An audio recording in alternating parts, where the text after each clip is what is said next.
And one of the saying is, you're coming up to meet my standards. My standards not coming down to meet you.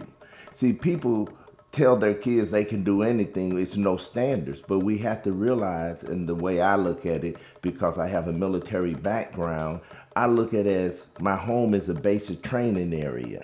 And because it is a basic training area, you have to conduct yourself in a manner, in a structured environment.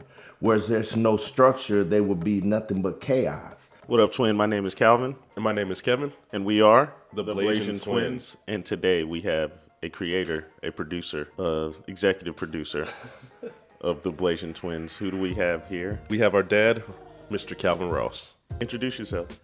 Oh, my name is Calvin. I am the father of the twins, and it's been a wonderful journey.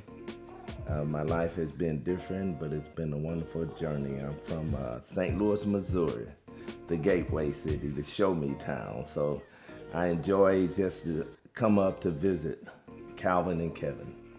Yes, and he's visiting here, and we were like, you know what? We want to have a quick conversation with you about what it's like to grow up with the father, because he's been very impactful in our life in so many ways, and in every way that I can think of. Before I share some more things with you, anything you want to say? No, just ready to ask these questions. But one thing that we can say now that we can do is our bad dad jokes. Yes. Oh, my goodness. So we're going to read some off, and we want to see your reaction here. Hold that. I wasn't ready for this. I brought some drugs.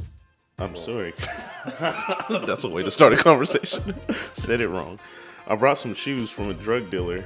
I don't know what he laced them with, but I was tripping all day. I don't know what to say about No that. laughs. Nothing, no reaction. Okay. Marriage is grand. Divorce is $100,000. Well, it depends who you ask that question. Why did Santa go to college for music? I don't know that one either.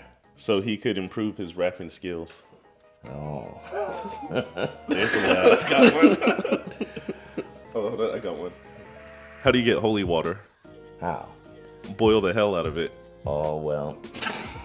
A lot of people need holy water then. And a whole lot of hell to boil. Right, I'll do one more. Hold on, these are funny, just choosing them at random. This book is really bad dad jokes. There's like 400 jokes in here. And it's bad. I just read it. Okay.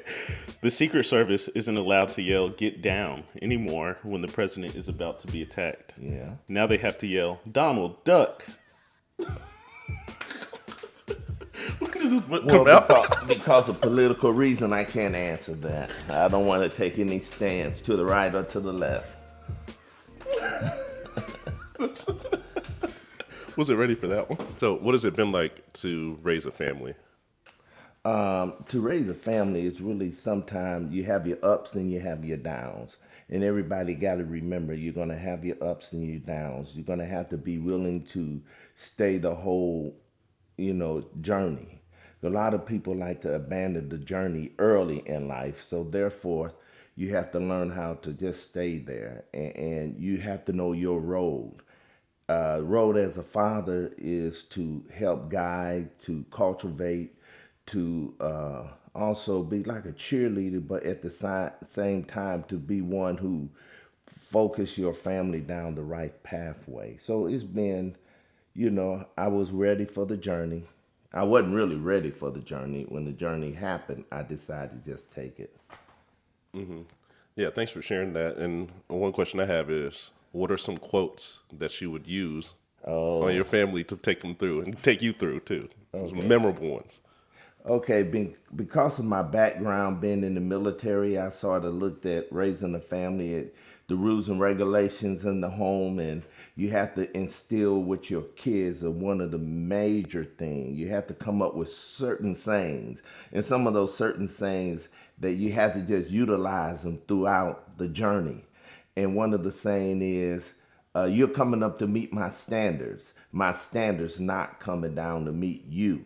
See, people tell their kids they can do anything. It's no standards. But we have to realize, and the way I look at it, because I have a military background, I look at it as my home is a basic training area. And because it is a basic training area, you have to conduct yourself in a manner, in a structured environment. Whereas there's no structure, there will be nothing but chaos.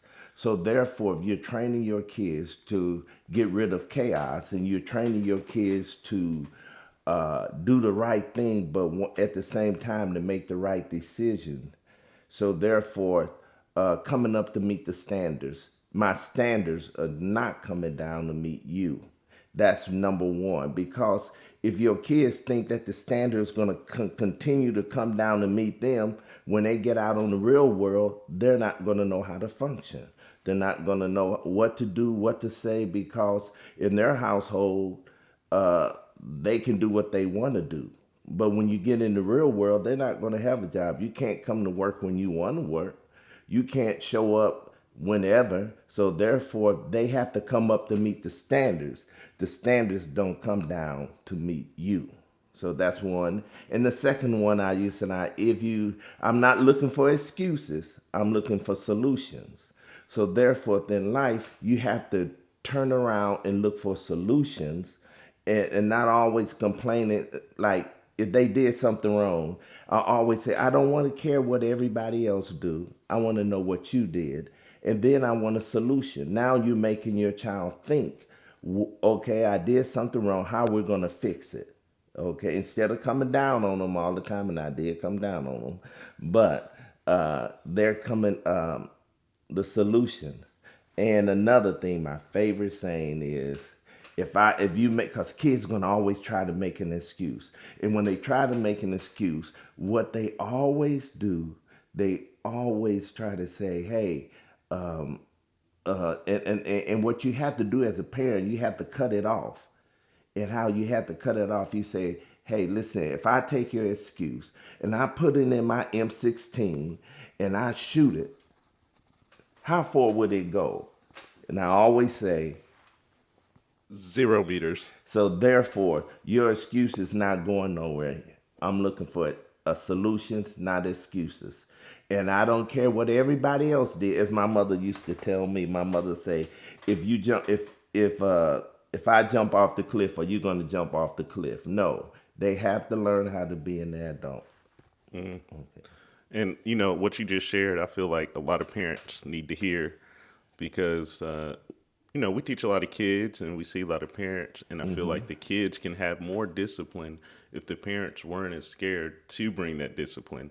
You weren't afraid to do that because of the military.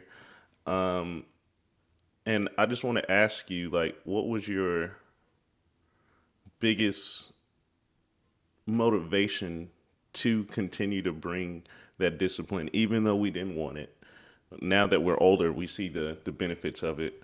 I'm asking because there's a lot of people who have their father around who might be tough on them, and they don't want them to be tough on them. And then there's a lot of people who don't have their father around who doesn't have any guidance for that discipline. So what was like your motivating factor to be tough on us?